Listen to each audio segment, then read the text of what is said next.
Well, hello everybody. Well, first of all, you might notice a change in video quality. The reason for that is that I sold my Flip Mino camcorder. The reason being that there's a Flip Mino HD that's just been released, and I'd like to get it so I can have those fabulous widescreen HD videos like YouTube now allows us to have.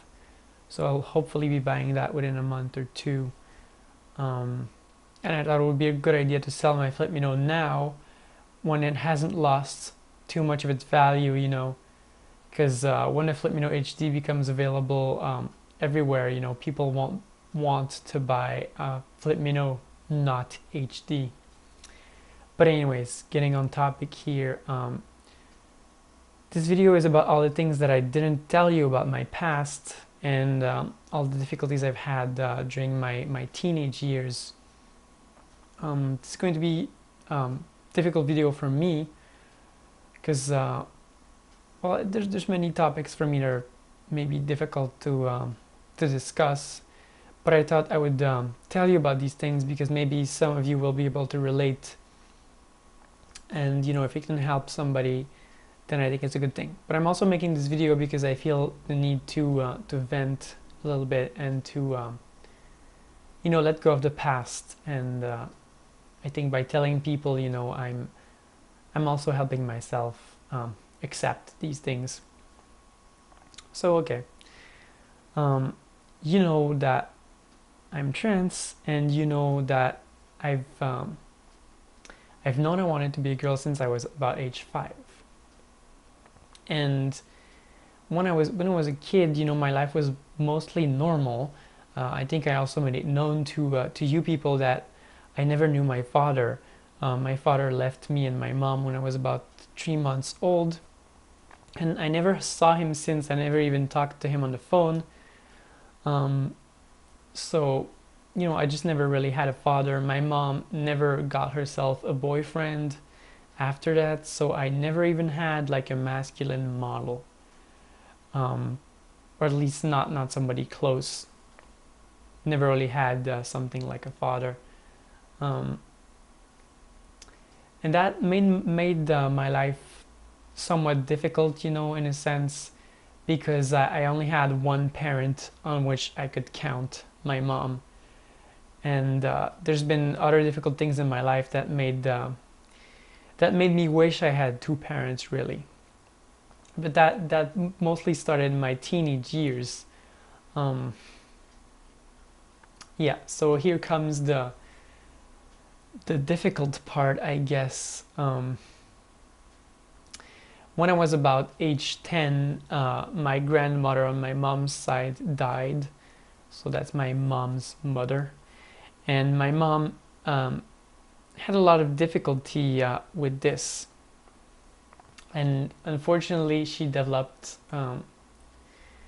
schizophrenic symptoms. My mom started hearing voices, and she didn't tell me about this at first, but eventually, she started talking about, hearing telepathic messages, and those telepathic messages were always hostile. And she became really erratic, unpredictable. My mom was always, pragmatic. She always did everything that needed really to be done. She always did the groceries, always did the essential things, always paid the bills and stuff. But she started isolating herself from her friends. She started losing all of her friends that she had when I was a kid, and became really alone. Basically, there was just me in my mom's life. It seemed, at least it seemed that way to me when I was a teenager. My mom, stopped being in contact with her friends. She lost her job and got another job that just wasn't as good, and lost that one as well. And eventually, during my teenage years, there was a pretty long period of like about 10 years during which my mom had no job. She's been on welfare for like 10 years and was schizophrenic, was hearing voices, was having random bursts of anger that I could never predict. and was shouting insults at the wall, because in her head she was hearing those hostile telepathic messages and she was insulting them in return. And anyways, it sounds pretty stupid when I talk about it, I guess, but it was extremely painful for me, because like, just imagine I'm trying to do my homework or something, I'm just being really quiet, nothing's wrong, but all of a sudden my mom starts shouting insults randomly, really loud. And every time she did that, it made me like a big pinch in my heart. It was really painful, and because it was really surprising and really uncomfortable. But anyways, that's it. That's what I haven't told you about my past. Basically, I've had a very difficult time in my teenage years, with my mom being schizophrenic and us being poor. The fact that we were poor also made things difficult, because well, I could never really have what I want. I was always into computers and stuff, but we could only settle for like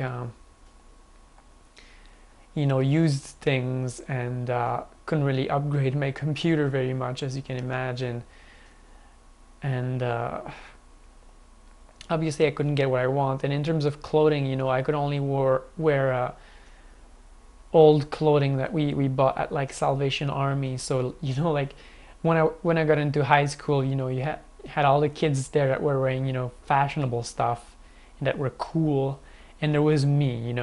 Not only was I trans, not only did I have to deal with my own inner problems with that, but I was also wearing clothing that spelled reject, I guess. And so I didn't have very many friends in high school, and as a matter of fact, I felt mostly like a lot of people hated me. They just hated me for no reason, really. Just didn't like me, didn't like my face or something. And that was really hard for me, because I felt really alone during all of high school. Not only was I trans, but I also had no father.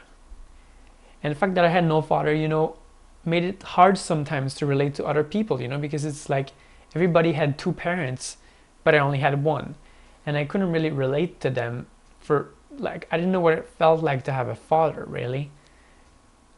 Like, even the people whose parents, were separated, they still knew their father. They still had a father somewhere. There was still someone that they could call my father. Or there was still like a boyfriend, that their mom had. But me, I had nobody as a second parent. And I couldn't really talk to anybody about the problems I was having at home, about my mom being schizophrenic. Who could I talk to about that, I didn't want to talk to my friends because they didn't really want to be made fun of. And because my mom was really uncomfortable with the idea of anyone knowing that she was hearing voices. And she refused to admit that she was schizophrenic during all of those years. So I felt extremely alone, because I couldn't really talk to my mom. I felt like there was no way she would understand what I felt like as a trans, and she didn't know at that time that I wanted to be a girl, really. I had only told her once when I was 5 years old, and after that, it was a topic that we never really discussed again, so she didn't know. My friends at school obviously didn't know. I didn't have a father to discuss these things with. I didn't have anyone. I felt completely alone. I felt like I lived in another universe, that was separated from the universe that the other kids at school lived with. The other kids at school, they had two parents. And their two parents, most of the time, both of them had jobs. And they could, have stuff that popular kids get. They could have nicer food in their lunch. They could have nice clothes that were fashionable. They could have video game consoles. I didn't have really a video game console or anything like that. And anyways, it was really hard for me to relate to anybody, especially because I was trans too. Like, nobody really, I didn't know anyone who was also trans in high school. At least they didn't tell me, I didn't tell them. It was the kind of thing, that when you're in high school, you just really can't tell anybody about this without being horribly made fun of all the time. So I have to say, like, my teenage years were probably the most painful time in my life. It's been really horrible to me. all of the things that happened. I wasn't really bullied per se in high school, but I had many people who just hated me and who would constantly insult me and provocate me and get into fights with me. I've gotten into fights several times in high school and I was suspended twice. Um, Basically for getting into fights and defending myself, which I found really, really unfair at the time.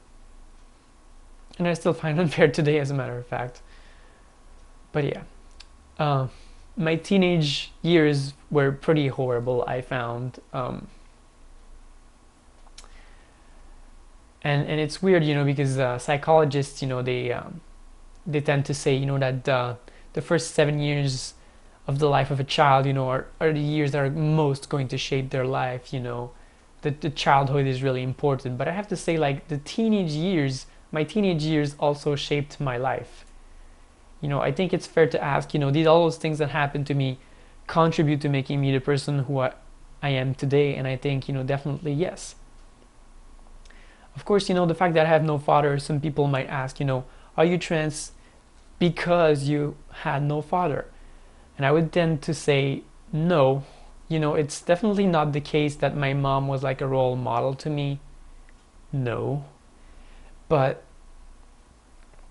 there's also the fact that I discovered I wanted to be a girl really early on, and it had really nothing to do in my mind with wanting to be like my mom.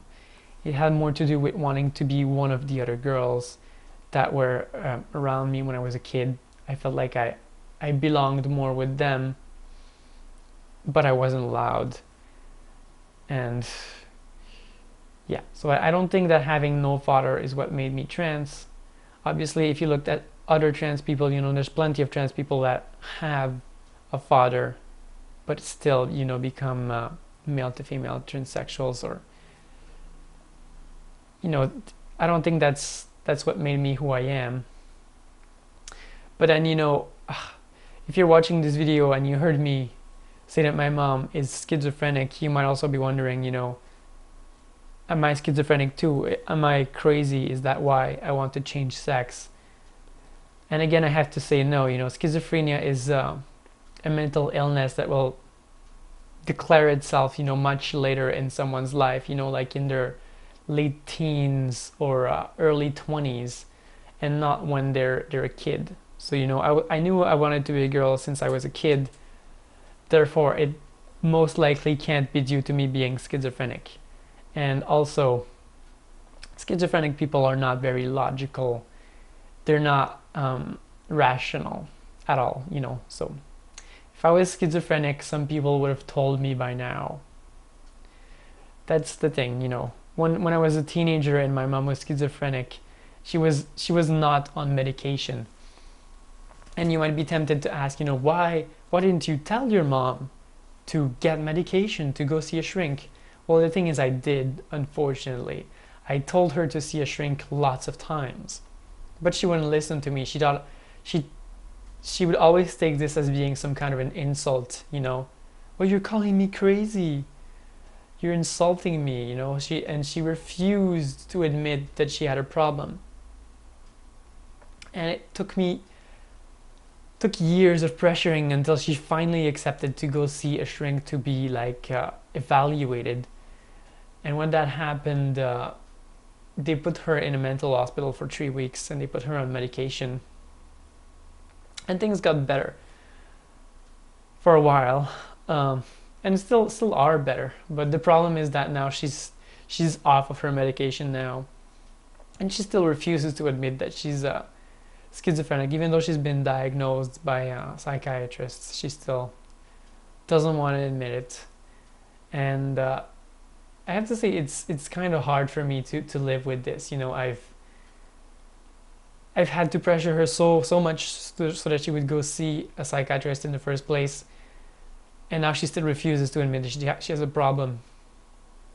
And this is really painful to me because I feel like she has caused both of us a lot of suffering for many years. When I was a teenager and she didn't have a job because she was schizophrenic, because she couldn't stand being with too many people, I've lived in a state of poverty for many years because of that, because she couldn't accept the fact that she was schizophrenic. And she's put us through a lot of things, and now she still won't admit it. And I feel like that's pretty horrible, you know, to be honest. Like, she won't even admit that she needs the medication. She won't even accept the diagnostic that doctors have given her. And I'm kind of angry about this, you know, because it's like, yeah, you put us through all of this difficulty. You've been on medication, you've been diagnosed, and you still won't admit it. You still won't admit that, you know, what you still want to admit that you're schizophrenic because you feel like it's an insult to you or something. Like, my mom still prefers the explanation that there's telepathic voices sending her messages, you know, and that's really horrible to me. What's also kind of horrible is to know that schizophrenia is a disease that can be inherited. So I don't know if I have inherited her disease. I would think not, because most likely it would have declared itself by now. But I might still be carrying this. You know, if I have children someday, it's possible that one of them could be schizophrenic. You know, it's something that I risk transmitting to my children, possibly. Although I guess the risk is pretty small. But, you know, on the positive side, I know what it's like to live with a schizophrenic person. And if people start telling me, you know, that I'm crazy and that I need to see a shrink, I will do it. I will do it if people tell me that there's something wrong with me. I will listen to them, because I realize, you know, how important it is for people with mental illnesses to get the treatment they need, to get the medication they need, because they just can't really function without it. You know, it's really hard.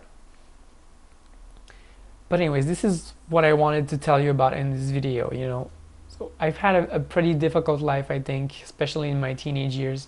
My life is still not easy, you know, and yeah, I've had to deal with other difficulties besides being transsexual. You know, being transsexual is something that's really hard, and it's something that can really shape your life. But, you know, some of us are also unlucky enough to have other very difficult things to face in our lives, like poverty or having a parent that has a mental illness. I posed a question earlier, you know, did this shape the person I am? I don't think that these difficult events made me trans, but I do think that they've affected me. You know, living with a person, with my mom, who is schizophrenic and without medication for all those years, gave me some trust issues. You know, it's very hard for me to trust people. I feel like when I make a new friend, they have to earn my trust. You know, if they do something that's suspicious, if they act in a way that's unreliable, you know, it's like, it's really hard for people to gain my trust. And when somebody loses my trust, you know, they lose it for a long time. And why am I like this? Well, you know, how easy it is for people to trust others normally amazes me, you know. But the fact is that when you live for years with a mom you can't even trust, you know, when you can't even trust your own mom on emotional things, you know, you can't even trust the fact that she's gonna behave rationally when she has like random bursts of anger at you for no reason. You just can't trust her. And if you can't trust your own mom, you know, and you don't really know anyone, you feel like you're alone in the world, who can you trust? You know, that's how I feel. I feel like I can't trust people, and well, I can trust people, but it's very difficult for me. And one of the main reasons for that is that I can't trust my own mom on some of these emotional things, you know. Like, of course, my mom is pretty rational. You know, if she says, you know, oh, I'm gonna go by the grocery store today, do you want me to buy anything? And I say, oh, I'd like to have this and this, you know, she's gonna do it. She's gonna do what she said. But when it comes to emotional things, you know, it's very hard for me to trust her. It's very hard for me to trust that she's gonna behave rationally when it comes to emotional terms, if that makes any sense. And, you know, I can't trust her on the rational side completely either, because to me it makes perfect sense, you know, that she's schizophrenic and that she needs help, she needs treatment, but she's not getting it, you know, and she argues with me when I present to her all the logical reasons why she should get medication, why she should get treatment. She still doesn't want to do it, and she's still scared basically of people finding out that she's schizophrenic. So I'm making this video today, and I'm gonna tell her I made it, and I know she's not gonna be happy that I told people on YouTube about her problems, but I feel like I have the right to do it, you know, because I've lived all my life with a person who's schizophrenic. It's affected me in many ways. It's been very painful to me, and that's my life experience, you know. It's my life experience of living with someone who's mentally ill, and it's very painful, and I feel like I needed to share this experience with people, and like I had the right to do it. Okay, so another way that this might have affected me, besides the fact that I have trust issues to some degree, is the fact that I've developed some kind of you know, a really rational attitude. There's been at least 1 or 2 people who watched my video blogs and told me, you know, that I was cold, that I was not a very warm person when making my videos. And to some degree they're right, I think. You know, it's because living all of those years with a schizophrenic person who wasn't really rational, you know, I've been forced to rely on myself, rely on my own rationality, you know. And when your own mom is schizophrenic and is telling you about her own delusions, you know, because schizophrenic people, they have auditory hallucinations very often, but they also often develop what's called delusions, where they have false beliefs. For example, my mom believed that we were being spied on by the government and that there were microphones in electrical outlets, you know. Well, as a kid, you know, I was forced to realize that those things weren't true and that I couldn't really rely on her. And because of that, I've developed, you know, some kind of a cold logic where, you know, I'm a really rational person and I really always think things through. And when somebody tells me something, you know, I'm always judging, you know, whether or not what they're saying makes sense. You know, it's very important to me to assert whether or not what people tell me makes sense, and whether what I say and what I express to people also makes sense. So in a sense, living through this experience made me a very rational person. So yeah, it's true that sometimes I act cold, you know, I have this cold logic, and I face the world, you know, looking at it in a way through the eyes of a scientist, you know, that's always trying to evaluate what's true and what's false, what makes sense and what doesn't. And yeah, I don't know what to say, you know, like it's been a very difficult experience, and I'm still myself, you know, healing progressively from all of that pain that I've had to endure as a teenager, you know. And I don't know if I'll ever, you know, be completely healed. I think it's pretty obvious that I'm never going to be like the rest of the world, you know. I'm never going to be like somebody who didn't have a schizophrenic parent. There's always going to be a part of me that remembers this and has been affected by this. So, you know, I think it's pretty obvious that living with someone who's mentally ill, especially when that person is a parent that you have to rely on as a kid, will shape the kind of person you become. You know, in a sense, it forced me to grow up a little faster, at least in terms of, you know, being rational and pragmatic and logical. It's forced me to realize things that maybe other kids don't have to realize when they're really young.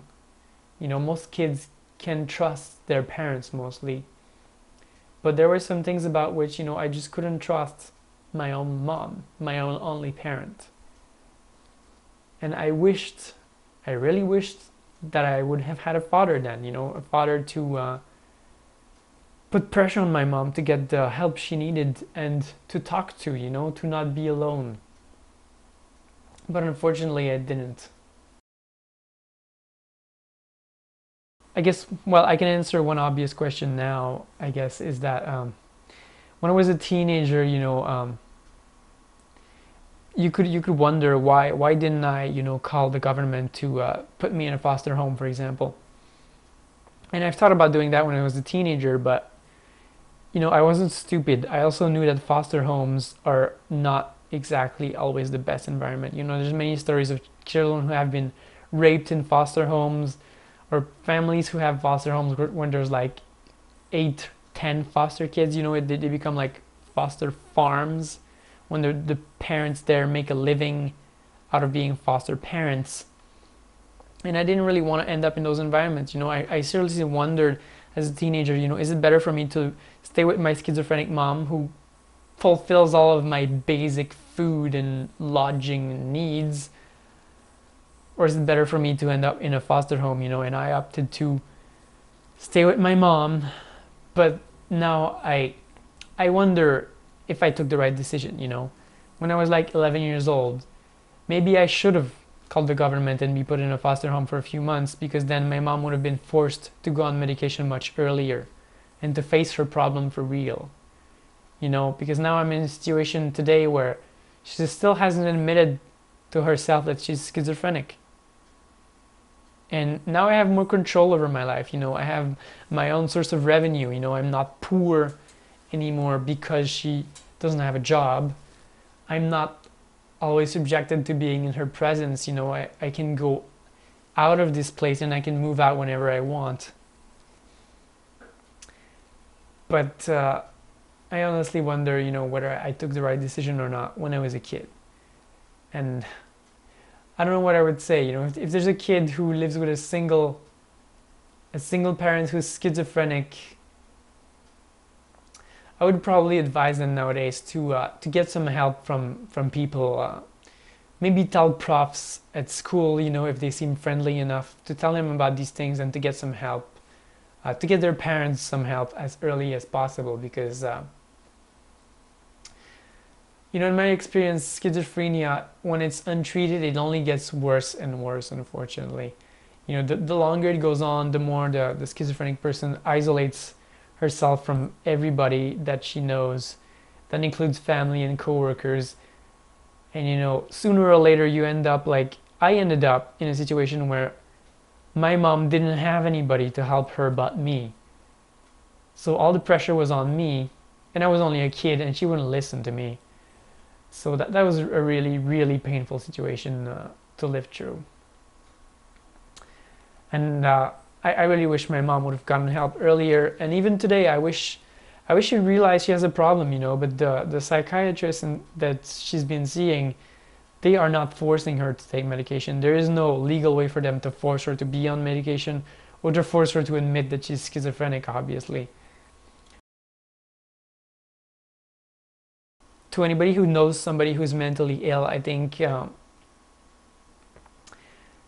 it's very important to get these people the right kinds of care that they need, but sometimes it's very hard to reason with them. Unfortunately, they won't listen. Their mental illness can cause them to not listen to you, to not be really rational about these things. But really getting on medication and getting them to accept their own problem is very important. And if there's anybody here who's trans and who lives with a parent who's manic depressive, I feel for you. I know how difficult it can be to live with mental illness. So yeah, I guess this is going to be all for today's video. I hope this was instructive to you. I hope it helps you understand me a little bit more as a person. Of course, if you have any questions, you can ask them to me either by commenting on this video or by sending me a private message. I might also make another one of those question-answer videos at some point where I can answer some more of your questions.